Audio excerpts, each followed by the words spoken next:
La historia del arte a través de la prehistoria, Mesopotamia y Egipto. Las manifestaciones artísticas de la prehistoria tienen su máxima representación en los llamados artes rupestre, mobiliario y megalítico.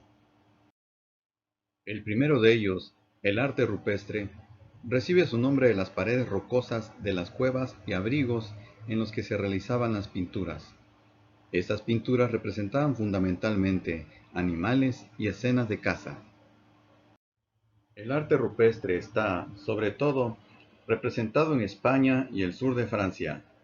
En España podemos encontrar dos zonas de pintura rupestre diferenciadas, la zona cantábrica y la levantina. En la primera, la cantábrica, las escenas representadas muestran únicamente animales con un alto nivel de realismo y la utilización de policromías. En la zona levantina, las pinturas son más estilizadas y representan escenas de caza en las que aparecen figuras humanas. En esta última zona, las pinturas son monocromas. Desde su descubrimiento en 1868 por Modesto Cubillas y su posterior estudio por Marcelino Sanz de Zavala, las cuevas de Altamira han sido excavadas y estudiadas por los principales prehistoriadores de cada una de las épocas, una vez que fue admitida su pertenencia al Paleolítico. Las pinturas y grabados de la cueva pertenecen a los periodos magdaleniense y solutrense principalmente, y algunos otros al gravetiense, y al comienzo del auriñaciense, esto último según pruebas utilizando series de uranio. De esta forma se puede asegurar que la cueva fue utilizada durante varios periodos, sumando 22.000 años de ocupación desde hace unos 35.600 hasta hace 13.000 años, cuando la entrada principal de la cueva quedó sellada por un derrumbe, todos dentro del Paleolítico Superior. El estilo de gran parte de sus obras se enmarca en la denominada escuela franco-cantábrica, caracterizada por el realismo de las figuras representadas. Contiene pinturas polícromas, grabados, pinturas negras, rojas y ocres que representan animales, figuras antropomorfas, dibujos abstractos y no figurativos. Las cuevas de Lascaux, en Francia, fueron descubiertas por cuatro adolescentes el 12 de septiembre de 1940: Jacques Marchal, Georges Aniel, Simon Cuencas y Marcel Rabiat, que se encontraban buscando al perro de este último, de nombre Robot. En ese momento, Rabiat encuentra un hueco causado por la caída de un árbol. Una vez pasado un tiempo, los cuatro adolescentes vuelven, agrandan el hueco y acceden al interior. Rabiat es el primero en entrar, se desliza por unos escombros y se encuentra en una gran cavidad. Posteriormente se desplazan por el interior y llegan a la primera sala, donde los jóvenes encuentran dibujos en las paredes.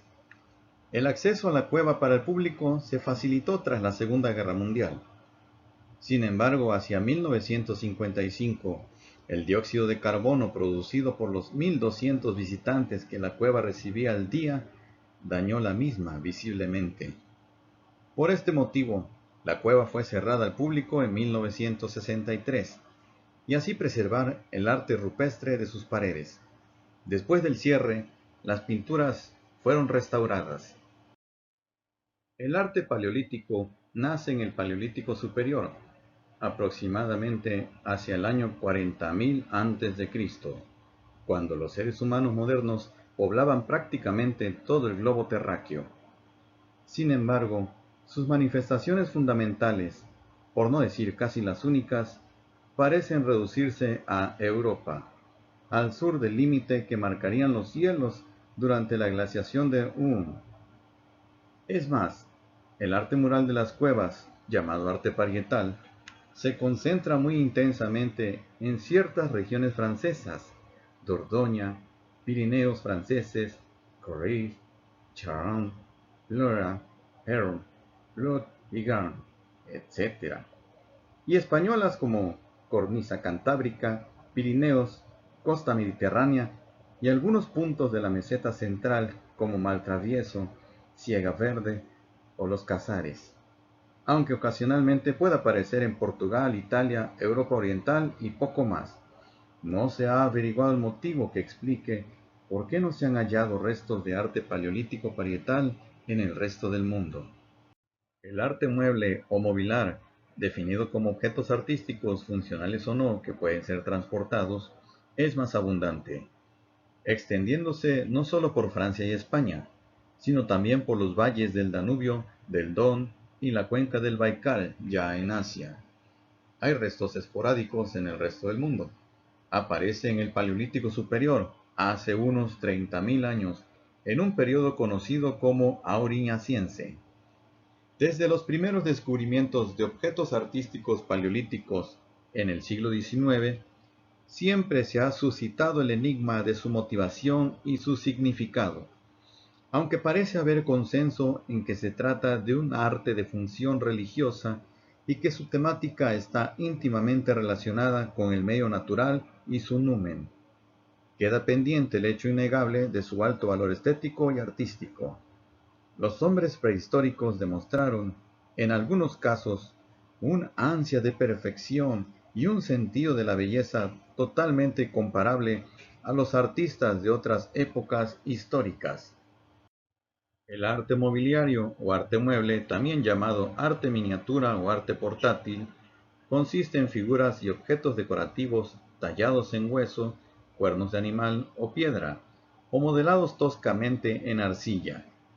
Estas figuras son pequeñas estatuillas antropomórficas y zoomorfas, talladas en arcilla y piedra. Particular interés ofrecen unas características figuritas femeninas de pequeño tamaño, talladas en piedra, denominadas genéricamente Venus. Estas estatuillas tienen una clara tendencia a la esquematización y un especial interés por resaltar los atributos sexuales. De entre las más de 50 figuras descubiertas, destacan la Venus de Willendorf y la Venus de Savignan.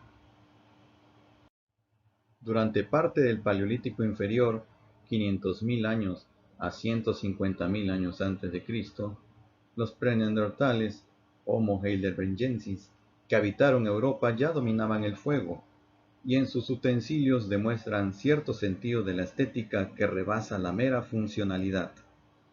Lo más evidente en piezas como los bifaces es la búsqueda de la simetría. Además, es posible atribuirles prácticas de canibalismo, que aunque en la mayor parte de los casos parece ser simplemente gastronómico, es decir, cuestión de supervivencia, en raras ocasiones podría tratarse de canibalismo ritual. Hasta hace poco, nada indicaba que los anteneandertales europeos tuviesen sentido religioso o artístico, y por tanto pensamiento simbólico. Cierto que algunos hallazgos paleolíticos del norte de África, como el Yetar en Argelia, y en Alemania, por ejemplo, un fragmento óseo de pata de elefante grabado con 28 cortes en Bixlingen, yacimiento de 412.000 años aproximadamente, inducían a sospechar lo contrario, pero son inconcluyentes. Sin embargo, los hallazgos de la cima de los huesos en la Sierra de Atapuerca parecen una acumulación consciente de cadáveres con fines religiosos. Si a esto añadimos la presencia de un bifaz cuidadosamente tallado, bautizado con el pintoresco nombre de Excalibur, podemos sospechar que ya en el Pleistoceno medio, los seres humanos tenían creencias religiosas que se asocian al futuro desarrollo del arte. Pero lo más revolucionario ha sido el descubrimiento de estatuillas que, a pesar de su tosquedad, han sido interpretadas como figuras femeninas. La Venus de Berjat Ram, Altos del Golán, y la Venus de Tantan, en Marruecos. Ambas han sido discutidas y habría que esperar que las investigaciones se consoliden.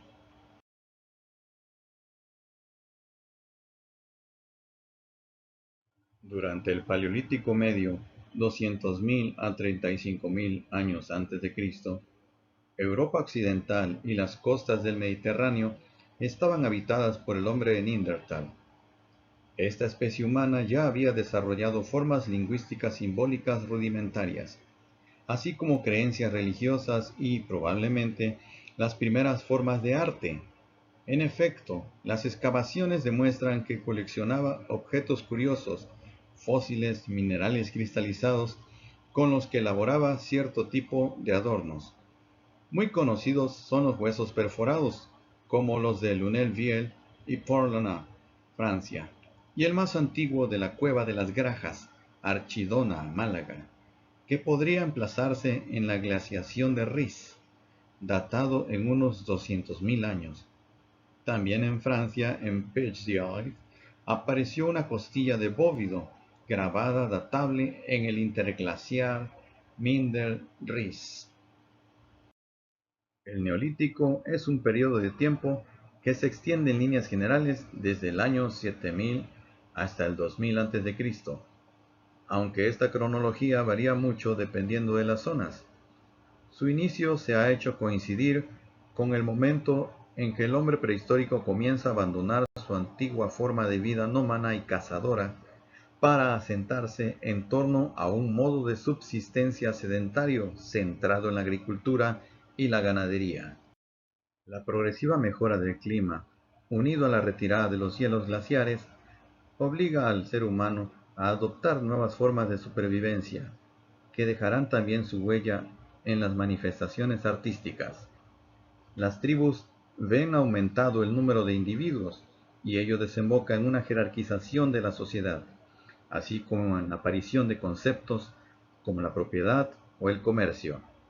La espiritualidad también se hace compleja y el progreso técnico experimenta un notable desarrollo, fruto de las necesidades del nuevo modo de vida.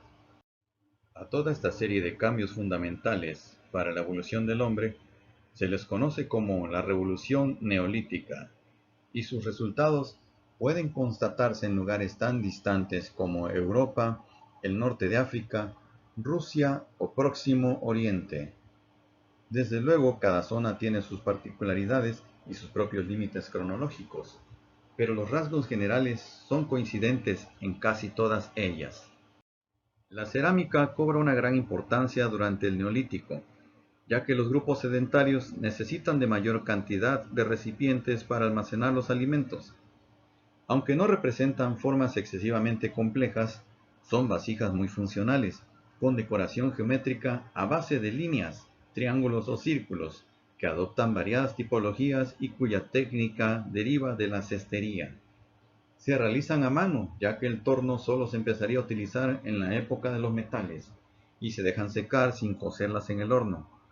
Uno de los ejemplos más representativos y bellos lo encontramos en España, con la cerámica perteneciente a la llamada cultura del vaso campaniforme, que llegará a extenderse por el resto de Europa. También es muy representativa de este periodo la conocida como cerámica cardial, por estar decorada con dibujos realizados mediante la concha de un molusco llamado Cardium edule. Junto a la cerámica, en las sociedades sedentarias comienzan a destacar otras actividades hasta entonces desconocidas como la elaboración de tejidos y el pulimento de la piedra. Esta última, haciendo uso de piedras más duras, permite la fabricación de herramientas mejores y más eficaces, como hachas y utensilios agrarios, y es de hecho este fenómeno el que da nombre al periodo neolítico. Etimológicamente significa piedra nueva. La aparición de la agricultura hizo que la vinculación a la tierra se hiciese más fuerte y comenzaran a desarrollarse aspectos relacionados con la fertilidad, los ciclos vegetales o los fenómenos celestes. Hay una gran producción de estatuillas y relieves asociados a dicho culto. Generalmente son figuras con formas femeninas, algunas embarazadas o con atributos como aves o serpientes, y decoradas con zigzags o líneas onduladas, que se cree tenían la finalidad de propiciar las buenas cosechas. Además, derivado de la necesidad de conocer más exactamente la naturaleza para sacar más rendimiento al nuevo modo de vida basado en la tierra, surge un interés por la naturaleza, que da lugar a un incipiente desarrollo de la ciencia. Los calendarios y las mediciones astronómicas son el resultado. Y de hecho, algunas de las construcciones de aquellos tiempos que han llegado hasta nosotros se han interpretado como observatorios y lugares para realizar mediciones celestes. El final del Neolítico vendría marcado por un nuevo avance tecnológico, el descubrimiento de las propiedades químicas de los metales y su utilización para crear herramientas. Llegaría así la Edad de Bronce, y con ella el paso que llevaría a nuestros antepasados a dejar la prehistoria para adentrarse en la historia. Pero si tenemos que destacar una manifestación característica del periodo neolítico, esta es, sin duda, el fenómeno del megalitismo. Construcciones realizadas con piedras de gran tamaño que se cree tenían una finalidad funeraria. El término procede de las palabras griegas mega, grande, y litos, piedra. Son las primeras construcciones del hombre prehistórico que han llegado hasta nosotros gracias a que se protegían con capas de tierra y piedras, formando túmulos. Se pueden distinguir varios tipos de monumentos: los menhires o enormes piedras clavadas verticalmente, los dólmenes, que son estructuras formadas por varios menhires rematados por otras grandes losas horizontales, o los cromlech, círculos formados por varios de los elementos anteriores, cuyo ejemplo más representativo es Stonehenge.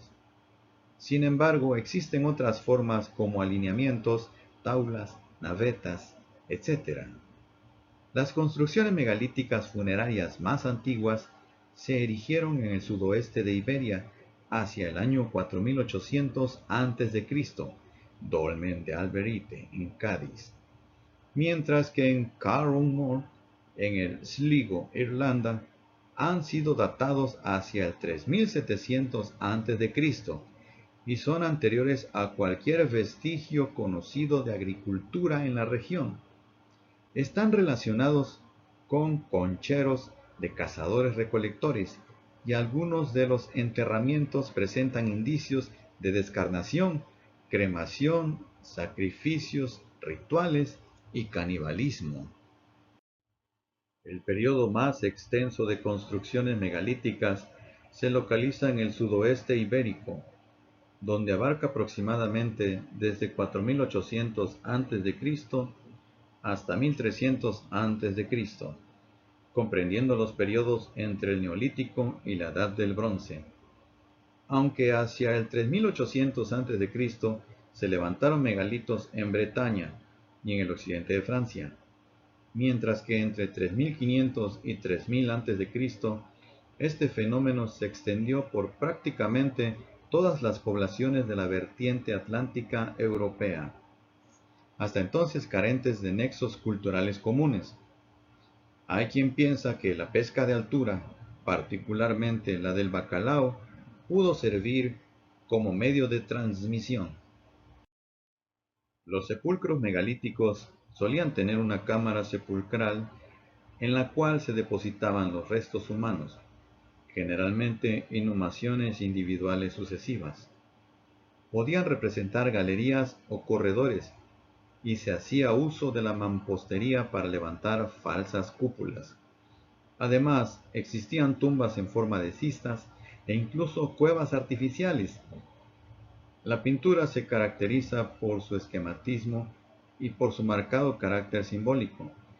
A diferencia de lo que sucedía con el arte parietal paleolítico, el de esta etapa ya no suele representarse en el fondo de oscuras cavernas, sino más cerca de la entrada de las cuevas o incluso fuera de ellas, al aire libre, como parte de la decoración de estructuras arquitectónicas o de escultura. Los colores usados siguen siendo los mismos. Sin embargo, ahora la figura humana está más presente que antes, siempre representada de una manera muy esquemática y generalmente formando escenas que pueden ser de caza, domésticas, etc. Y en ocasiones incluyen símbolos solares, estrellas o elementos de la naturaleza, así como también otros asociados al poder o a la fecundidad. Las representaciones de animales sufren también un proceso de abstracción, aunque como siempre, la evolución no es la misma en todas las áreas. Como arte megalítico, se reconocen los monumentos formados por piedras grandes y toscamente labradas, erguidas en solitario o combinadas para formar una estructura, levantadas bien con fines religiosos o bien como lugares de enterramiento o como monumentos conmemorativos de sucesos destacados. Los de Europa occidental pertenecen al Neolítico y a la Edad del Bronce. El dolmen se trata de un monumento formado por varios menhires sobre los que descansan horizontalmente otras grandes piedras. Muchos de estos dólmenes servían como cámara funeraria. El cromlech, círculos formados por varios dólmenes y menhires. La función de este conjunto de piedras está relacionada con el movimiento del Sol durante los solsticios. Pero además, en este caso, el lugar donde se sitúa Stonehenge también tiene un evidente carácter funerario, puesto que se han descubierto numerosas tumbas a sus alrededores. Científicos de la Universidad de Buckingham afirman haber resuelto uno de los misterios que desde hace siglos están envolviendo el famoso monumento megalítico ubicado en Gran Bretaña. Un equipo liderado por el arqueólogo David Jacques llevó a cabo una excavación arqueológica en un sitio a unos 2.5 kilómetros de Stonehenge, en la que fueron desenterradas herramientas de pedernal y huesos de uro, animales ya extintos, parecidos a los toros, que servían de alimento para los pueblos antiguos. La datación de carbono de los artefactos mostró que hoy en día Amesbury, un área que incluye el lugar de excavación y el propio Stonehenge, ha sido continuamente ocupado desde el año 8820 a.C., lo cual lo convierte en la zona continuamente ocupada más antigua de Gran Bretaña. Esto proporciona evidencia de que la gente se quedaba en un sitio, limpiaba la tierra, construía y posiblemente veneraba los monumentos. Según los investigadores, antes de erguir Stonehenge, la gente que habitaba la zona instaló entre 8820 y 6590 a.C. unas gigantescas maderas, precursoras del movimiento megalítico. El área fue claramente un punto central para que la gente llegara desde muchos sitios a kilómetros de distancia, y en muchos sentidos fue un precursor de lo que más tarde sería el propio Stonehenge. El arte de Mesopotamia. El arte mesopotámico es una división cronológica y geográfica de la historia del arte que trata de Mesopotamia durante la Edad Antigua. Hace referencia a las expresiones artísticas de las culturas que nacieron en las riberas de los ríos Tigris y Éufrates. Desde el Neolítico hacia el sexto milenio a.C., hasta la caída de Babilonia ante los persas en el año 539 a.C. Entre ambas fechas se desarrollaron las civilizaciones Sumeria, Acadia, Babilonia o Caldea, Casita, Urrita, Mitanni y Asiria, arte asirio.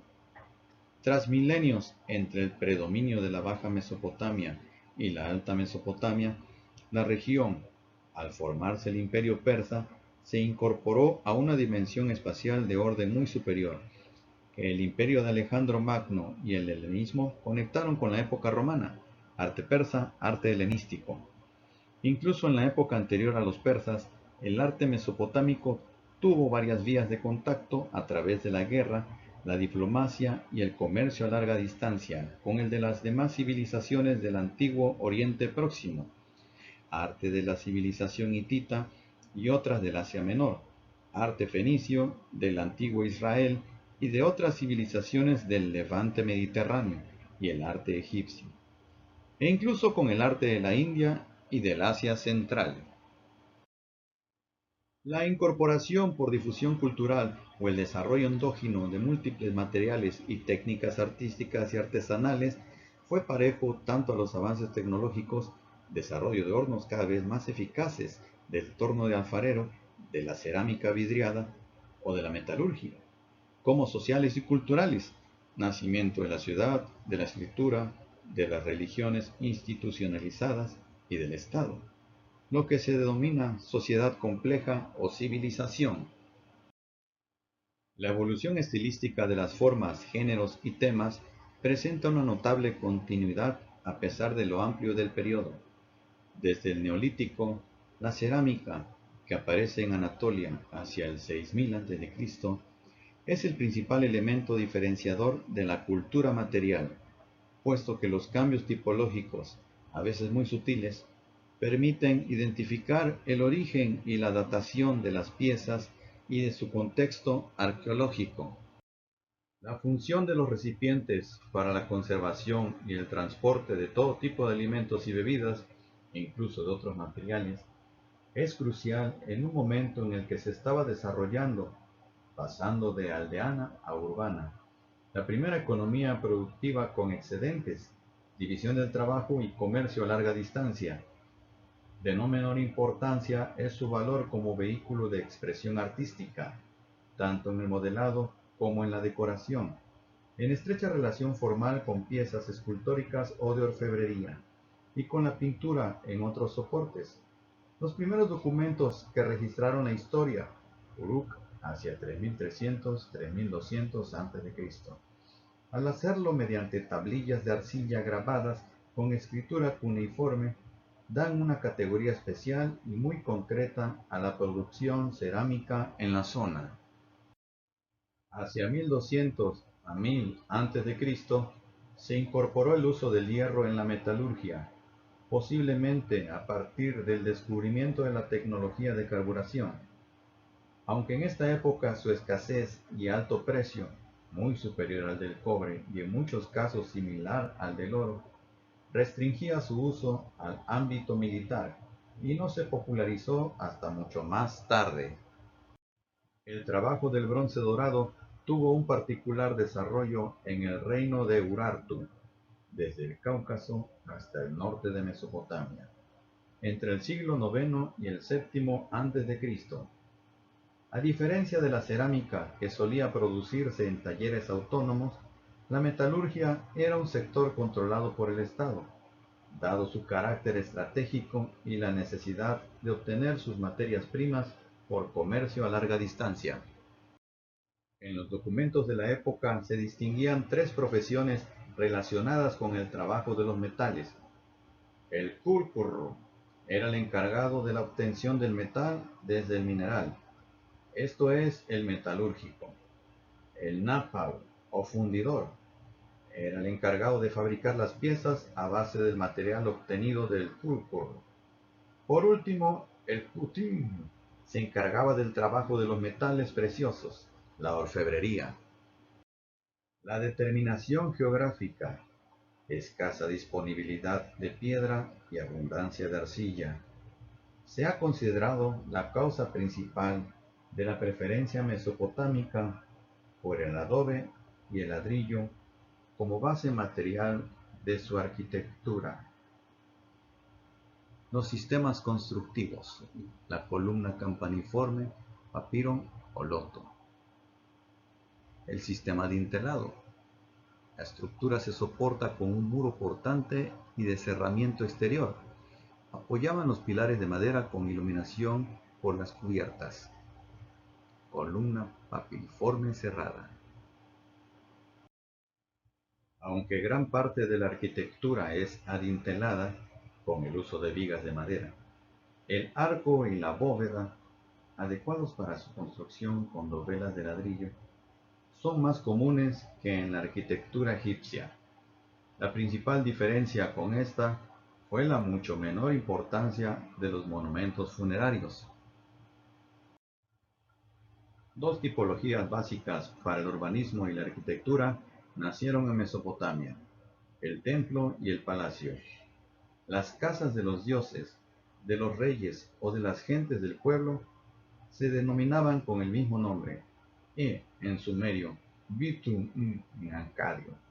La necesidad de segregación y defensa hizo que tanto los edificios singulares como los complejos de edificios de función religiosa y política y las propias ciudades se rodearan de murallas. Los templos mesopotámicos tomaron forma de pirámides escalonadas, zigurats, lo que dio origen al mito de la Torre de Babel, identificada con Etenanki, el figurat de la ciudad de Babilonia, templo dedicado a Marduk, aunque tradicionalmente se relacionaba por proximidad fonética con Baal o Bel. En el arte, los Lamassu eran representados como híbridos, toros o leones alados con la cabeza de un hombre. Estos grandes genios mesopotámicos pueden verse hoy día conservados en museos como el Museo Británico en Londres, Museo del Louvre en París, Museo Nacional de Irak en Bagdad, Museo Metropolitano de Arte de New York, Museo de Pérgamo en Berlín y el Instituto Oriental de Chicago. Por lo general, su instauración se atribuye a los antiguos asirios. Los Lamassu se situaban en la entrada a la ciudad, por lo que todo el que entra los ve. Si se mira de frente, parece que está quieto, y si se mira lateralmente, parece caminar. Si se mira oblicuamente, aparece representado como si tuviese 5 patas, y son muy altos. Por ejemplo, en Dur Sharrukin llegan a medir 4,20 metros. Se hace a propósito para hacer que parezcan poderosos. El urbanismo mesopotámico. Las ciudades estuvieron amuralladas y fueron pequeñas. En un principio tenían un trazado irregular y se construían alrededor del templo, pero posteriormente el trazado fue adquiriendo una manera más cuadriculada. Las casas eran sencillas y en esencia constaban de un patio alrededor del cual se construían las habitaciones. La cubierta exterior siempre era adintelada, aunque en el interior fueran abovedadas. Eran casas muy cerradas, con pocos baños, debido al clima y también para dotarlas de carácter defensivo. El palacio seguía la estructura de las casas, pero con una multiplicación de patios y estancias, llegando a ser un palacio-ciudad, ya que no solo residía en él el rey, sino también la nobleza y los encargados de la administración. Estos palacios influirán mucho en el mundo persa, islámico, etc. El palacio se situaba junto al templo y estaban amurallados con almenas y torres. El templo desde un principio fue la construcción sobresaliente. La finalidad del templo fue de distinto tipo: veneración, rezo, administrativa, mercantil, etc. Se identifica con el sigurat o sicurat, pero no hay que confundirlo, ya que este es solo una parte del templo. El templo solía estar en terreno sagrado y cercano, y tiene un gran número de estancias con un carácter horizontal que solo rompe el sigurat, que destaca en vertical. El sigurat se desarrolló en la época neo-sumeria. Las tumbas no tuvieron la importancia de Egipto. Solían estar junto o cerca de la ciudad. Eran muy sencillas, solo fosas excavadas. En su interior se colocaba el cadáver y si era noble se enterraba con algunos de sus bienes u otros atributos. Las tumbas de los reyes eran las más importantes y se trata de tumbas de corredor. Se excavaba un corredor que desemboca en una o varias cámaras abovedadas. El templo oval de Cafail es de época sumeria y se trata de un gran recinto amurallado. A su alrededor hay construcciones que serían la ciudad. Tiene una estructura claramente horizontal. El templo está formado por dos partes: una primera muralla rodeando todo el recinto con una sola entrada de arco de medio punto, flanqueada por dos torres. En esta primera parte hay un lugar para el ganado, estancias administrativas, etc. El segundo recinto está amurallado y sobreelevado. Hay un gran patio alrededor del cual están las estancias de los sacerdotes y en un extremo hay un santuario sobre una plataforma. Todos los muros son lisos, con los salientes a modo de contrafuertes. El templo de Eridu, también construido sobre una plataforma sobre la que se levanta una gran mole, tiene muros articulados con columnas adosadas y tendencia a colorear. En el Sigurat había un pequeño templete donde el dios se pone en contacto con los humanos. El Sigurat simboliza la montaña mítica del mundo. Está constituido por plataformas superpuestas que tienen un menor tamaño según se va ascendiendo y que alcanzan una gran altura. Suelen ser un número impar de plataformas, hasta 7, que se ha identificado con la Torre de Babel de la Biblia. Durante algún periodo estas plataformas se policroman y a veces aparece vegetación. El acceso hasta la parte alta se hacía mediante escalinatas o rampas. También se les llamaba Casa Alta o Montaña Brillante. El Sigurat de Ur es de época neosumeria. Se conserva solo la parte baja, a la que se accede a través de 3 escalinatas, una en la parte central y 2 en los laterales. Entre ellas quedan terrazas donde es probable que hubiese vegetación. Tenía otras 2 plataformas y estaba coronado por un templete. A él se accedía por unas escalinatas que eran continuación de la central tras pasar por una especie de vestíbulo cupulado en el que se unían las 4 escalinatas y que tenía entradas de arco de medio punto y remates en almena, al igual que el templete. Los muros tienen una ligera inclinación. El gran Sigurat de Babilonia está totalmente destruido. Estaba compuesto por 7 plataformas a las que se accedía a través de rampas y sobre las que estaba dispuesto un templete con remate en cúpula. Estaba realizado en adobe recubierto por ladrillos policromados que variaban de color según la plataforma. La puerta de Ishtar o de Ishtar fue una de las 8 puertas monumentales, 10 metros de altura por 14 de ancho, de la muralla interior de Babilonia, a través de la cual se accedía al templo de Marduk, donde se celebraban las fiestas del Año Nuevo. El nombre de Ishtar lo recibe de la diosa a la que estaba consagrada. Fue construida en el año 575 a.C. por Nabucodonosor II, en el lado norte de la ciudad. Se compone de adobe y cerámica vidriada, la mayoría de color azul debido al lápiz azuli, lo que la hacía contrastar fuertemente con todos los edificios a su alrededor, que eran dorados o rojizos. Estos últimos se dispone dibujando la silueta de dragones, toros, leones y seres mitológicos. La parte inferior y el arco de la puerta están decorados por filas de grandes flores semejantes a margaritas. La puerta de Ishtar contaba también originariamente con 2 esfinges dentro del arco de la puerta, que se han perdido hoy en día. Ishtar era la diosa babilónica del amor y la belleza, de la vida, de la fertilidad. Se asociaba principalmente con la sexualidad. Su culto implicaba la prostitución sagrada. La ciudad sagrada Uruk se llamaba la ciudad de las cortesanas sagradas, y ella misma fue la cortesana de los dioses. Los primeros ejemplos escultóricos pertenecen al periodo de Uruk y al periodo dinástico arcaico, como la famosa Estela de los Buitres, que representa al rey Eannatum de Lagash, triunfante de sus enemigos de la ciudad de Umma, los cuales aparecen devorados por aves de rapiña. La gran mayoría de estas esculturas tenían una función votiva. A comienzos del tercer milenio son muy abundantes las representaciones de Judea y de Urbao, Urbaba o Cubaba. La estatua del superintendente Ebil II es una escultura datada hacia el año 2400 a.C.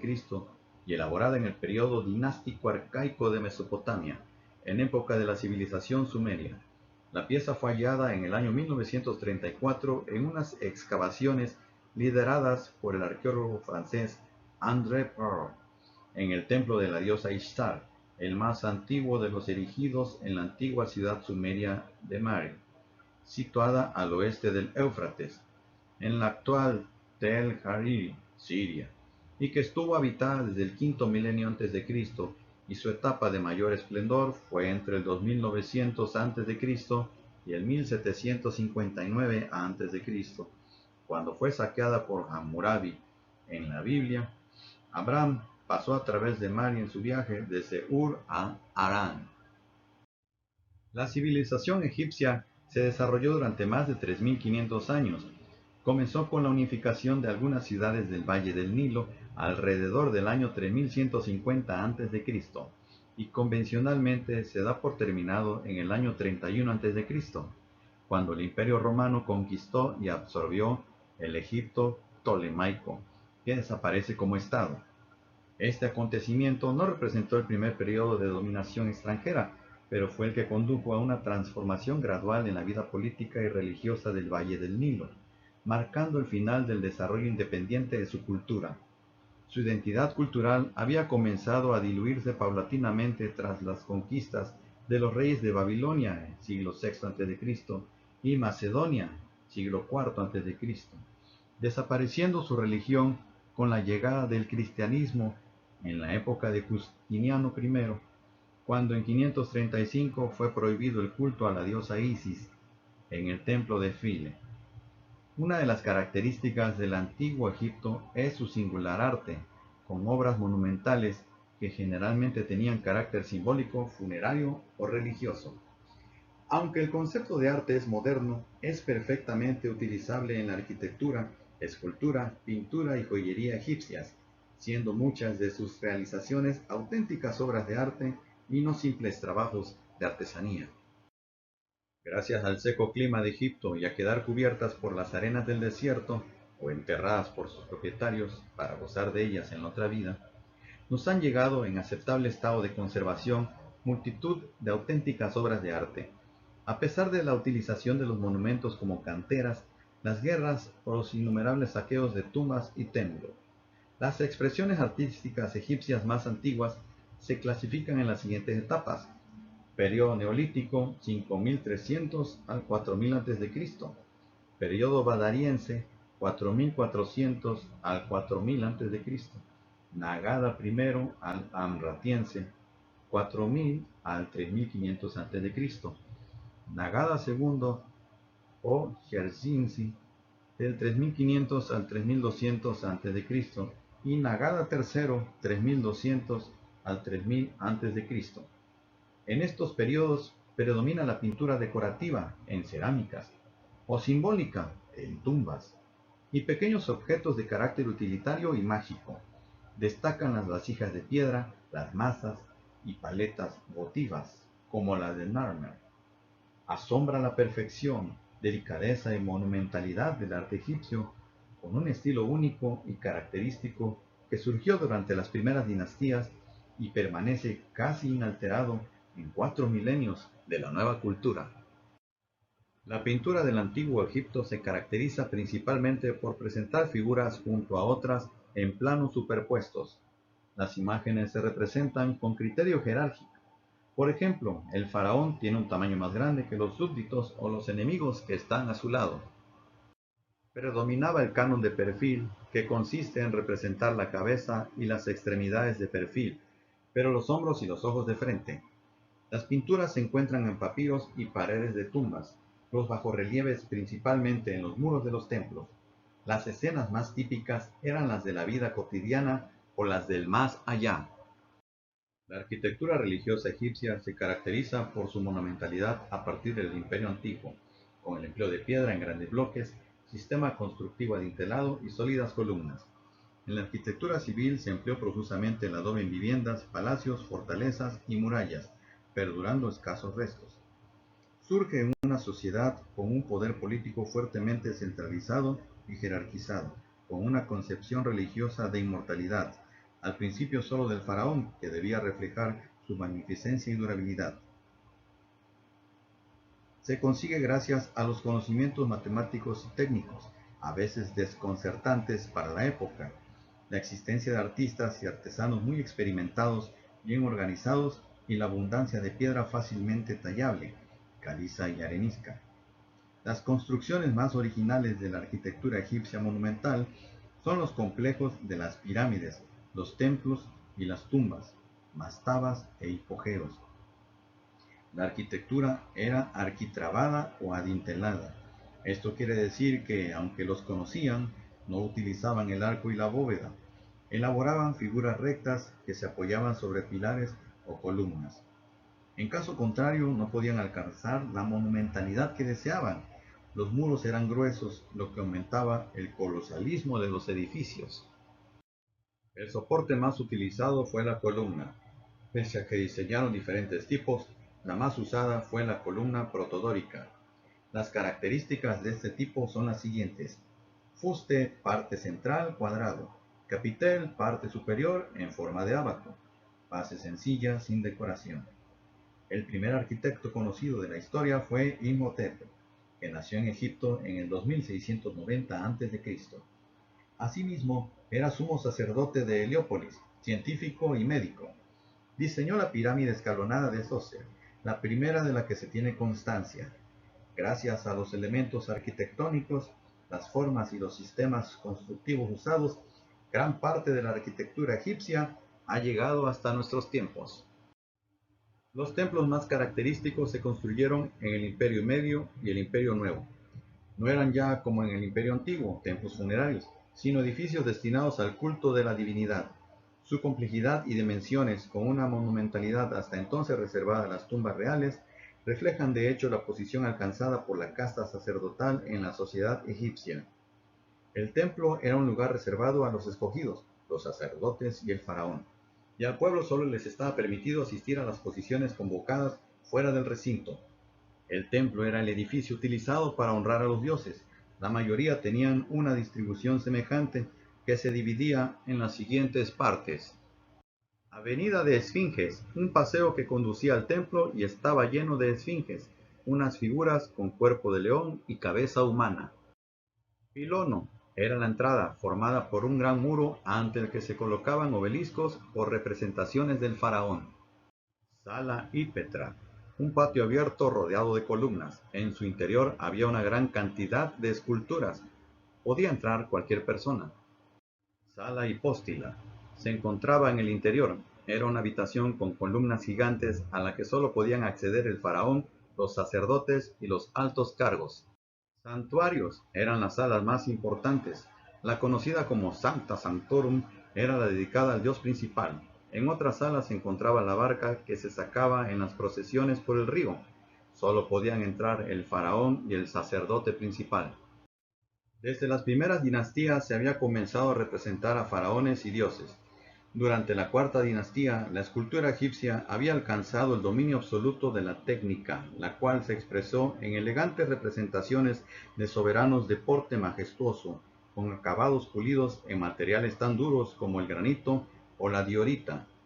En las estatuas predominó la ley de la frontalidad, que consistía en concebir las figuras de reyes y dioses para ser vistas de frente, idealizadas y con fuerte simetría. Las representaciones de los cortesanos, sin embargo, se muestran con un realismo mayor. Mucho más adelante, durante la dinastía XVIII, durante el periodo de Amarna, es que encontraremos representada a la familia real de una forma más realista. En este periodo se comienza a erigir enormes edificaciones, construidas con grandes bloques de piedra tallada. Es la época de la construcción de inmensas pirámides, templos ceremoniales y bellas esculturas. Saqqara es el emplazamiento de la necrópolis principal de la ciudad de Menfis, ciudad importante y antigua capital de Egipto en la ribera occidental del Nilo, situada aproximadamente a unos 30 kilómetros al sur de El Cairo.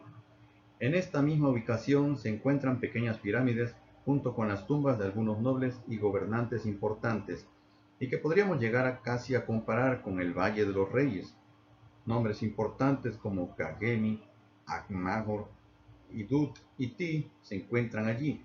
Las antiguas necrópolis se ubicaban en esta dirección, debido a la creencia de que todo era un ciclo renovable, y esto era reflejado con el ciclo solar, el cual salía por el este y se ocultaba por el oeste. Esto llevó a considerar al oriente como el mundo de los vivos y el occidente como el de los muertos.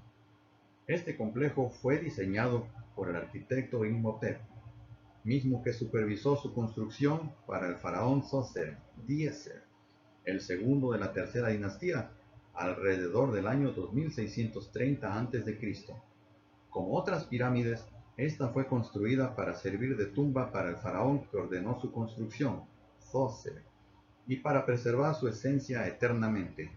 Las pirámides eran una manera en que el faraón demostraba su poder ante su pueblo, y así permanecía presente después de su muerte. Un objetivo era prevalecer y que los nombres fueran recordados Por ese motivo la importancia y relevancia que le daban a estas construcciones. Algunos textos mencionan la creencia de los antiguos egipcios en la vida después de la muerte y la forma en que el faraón resucita y asciende al cielo para vivir eternamente entre los dioses, transfigurado en una estrella. Por este motivo, los antiguos egipcios daban tanta importancia y dedicaban tanto esfuerzo y dinero en la preparación de su tumba, pues era el inicio de un nuevo camino. La mastaba es un tipo de tumba egipcia antigua de base rectangular, techo plano y muros laterales inclinados, construida con bloques de adobo, barro del río Nilo, o con piedra. Estos edificios eran el lugar de entierro de muchos personajes egipcios durante el periodo arcaico de Egipto y el Antiguo Imperio. Durante la época del Antiguo Imperio, los faraones comenzaron a ser enterrados en pirámides en lugar de mastabas, aunque continuaron empleándose para otros personajes durante más de 1000 años. Las tumbas se debían situar fuera del alcance de las crecidas del Nilo y tenían que estar en la zona occidental del Nilo, en el desierto, por donde se ponía el sol al atardecer, que era donde el difunto iniciaba su viaje hacia el más allá, pues según sus creencias, la entrada al inframundo, o Duat, estaba situada al occidente, denominándose occidentales a los espíritus de los difuntos. Esta construcción tiene dos niveles, el subterráneo, con la cámara sepulcral a la que se accedía a través de largos pozos verticales que se cegaban después de depositar la momia, y el nivel superior, en el que estaba la capilla, que imitaba la casa del difunto, donde los familiares podían pasar para depositar ofrendas con una o varias falsas puertas, decoradas con relieves, situadas en la parte oriental, que servían para indicar al espíritu, al doble del difunto, llamado Ba, el lugar por donde debía salir o entrar al edificio. Las más suntuosas disponían de varias salas ricamente decoradas y cerdas. En la dinastía cuarta se construyen las mayores pirámides. Destacan las tres pirámides de Seneferu, Enmediu y Dashur, la gran pirámide de Khufu, Keops en Giza, la pirámide de Jafra, Kefren en Giza, y la pirámide de Menkaura, Micerino en Giza. Nuevas investigaciones revelan que los antiguos egipcios construyeron la gran pirámide de Giza en Egipto transportando 170.000 toneladas de piedra caliza en barcos. Esta cantidad de material se movió hace nada menos que 4500 años, puesto que fue construida en torno al 2600 a.C. Las pirámides son el monumento funerario más reconocido de esta civilización. Comenzaron a elaborarse en la dinastía tercera como una construcción fúnebre exclusiva de los faraones. Este modelo es escalonado, ya que se forma por una superposición de mastabas. Las siguientes se construyeron con una doble pendiente, como es el caso de la del faraón Seneferu. Más tarde se diseñaron las pirámides lisas. En el interior de estas se encontraban pasillos y cámaras que quedaban cerrados tras el entierro del faraón. De esta forma se protegían su cuerpo y sus riquezas para que se mantuvieran durante toda la eternidad. Las pirámides más destacadas son las de Giza, tres modelos que pertenecen a los faraones Keops, Kefren y Miserinos. La de Keops tiene una altura de 145 metros y en su interior cuenta con una gran galería principal de 37 metros, en la que se hallan dos conductos para que el alma del faraón pudiera salir. Tras la época de las pirámides llegó la de los hipogeos. Estos eran tumbas excavadas en la roca que alcanzaron su esplendor en el Imperio Nuevo. Este cambio se debió a los continuos saqueos que sufrían las pirámides. De este modo se intentaban esconder al máximo posible las tumbas de los faraones y las riquezas que se encontraban en ellas. El hipogeo más importante es el del Valle de los Reyes en Luxor, la antigua Tebas. En esta ubicación hallamos un total de 28 faraones enterrados a lo largo de 420 años. La construcción doméstica, al contrario que los monumentos religiosos, era un tipo de edificación perecedero, ya que se utilizaban materiales como el adobe y el ladrillo. Como consecuencia, no quedan restos en la actualidad y la información que se posee proviene de los relieves de otros edificios. Las casas tenían una estructura cuadrangular y tan solo contaban con una entrada. Normalmente tenían un máximo de 3 habitaciones, aunque las clases más altas poseían viviendas más grandes que incluían una parte exclusiva para el servicio. Algunas de estas tenían un patio interior del que aprovechaban la luz. Las villas de los nobles se localizaban fuera de las ciudades. Asimismo, alrededor de las pirámides se formaban ciudades de obreros. El palacio real era la residencia del faraón y su familia. Se situaba en las afueras de la ciudad y a veces para comunicarse con esta contaba con una avenida. Se construían con materiales más resistentes. Entre las distintas habitaciones se encontraba el salón de recepciones. Un elemento de algunos palacios que llamaba la atención era la ventana de las apariciones, desde la que el faraón se asomaba para que los súbditos lo pudieran ver. Esta vivienda oficial solía tener además grandes jardines en los que incluso se podían encontrar animales. Uno de los palacios más destacados es el Palacio Norte, en Amarna, en el que se piensa que vivió la reina Nefertiti. Las obras de arte que acompañaban a los grandes edificios no pasaban desapercibidas, pues también se caracterizaban por su monumentalismo. La escultura que más se repite en esta cultura es la del faraón con los brazos pegados al cuerpo, aunque también había de dioses y animales. Asimismo, la figura que más llama la atención es la de la esfinge, una criatura que tiene cuerpo de león y cabeza humana, aunque también hay modelos con cabeza de otro animal, como las esfinges de Karnak. Entre las que se conservan destaca la esfinge de Giza. Esta alcanza una longitud de 73 metros y una altura de 20 metros. El rostro es el del faraón Kefren y se piensa que estaba pintada. La finalidad de estas creaciones era la protección de los templos y las tumbas. En cuanto a la pintura, se elaboraban frescos en los muros de los edificios. La temática era variada y hallamos representaciones religiosas, de la vida cotidiana, etc. Los faraones y las personas importantes se representaban de mayor tamaño que el resto. La pintura del antiguo Egipto fue muy bien vista, eminentemente simbólica, funeraria y religiosa. La técnica pictórica de los egipcios fue un precedente de la pintura al fresco o témpera, ya que hacían de los pigmentos naturales extraídos de tierras de diferentes colores una pasta de color que mezclaban con barro y disolvían con agua para poder aplicarlo sobre los muros, revestidos con una capa de tendido seco de yeso. Sus principales técnicas fueron el fresco, el temple, el encausto y a veces también el esmalte en joyas, amuletos, escarabeo, estatuillas de correspondientes y azulejo de revestimiento en muros interiores. Sus colores fueron vivos y variados en cada escena, y las más antiguas pinturas parietales decorativas que se conocen fueron polícromas y de colorido uniforme. Los tintes base se obtenían el negro del carbón, el blanco de la cal o de yeso, el amarillo y rojo ladrillo del ocre natural del desierto, el verde de la malaquita y el azul del lápiz azul. La pintura se utilizaba para decorar las paredes de los templos y tumbas, así como para ilustrar papiros. Una técnica muy empleada fue la del fresco para conseguir los colores de los pigmentos que se tenían que diluir en agua antes de ser aplicados sobre una pared húmeda. El arte egipcio es indudablemente la manifestación que más ha dominado en el hombre actual. La civilización egipcia no solo creó la arquitectura, pintura y escultura. Su belleza no tan solo es impresionante, sino que también es toda una cultura que ha hecho soñar a miles de personas, como investigadores, literarios y las personas comunes, donde se funde un sobresaliente, misterioso e historia. El arte egipcio es un arte que se relaciona con el medio en que se desarrolla. Ha sido una cultura cerrada que hace un arte impermeable a influencias exteriores a ellas, que evolucionará poco a poco, y cuando lo haga será bajo sus formas, ya que su comunicación con el exterior es mínima. El arte egipcio está subyugado, por ello es muy parecido y monótono, y tan homogéneo. Es un arte con estereotipo en el que se ha valorado más la originalidad, precisión del acabado, además de tener una gran característica simbólica y mágica.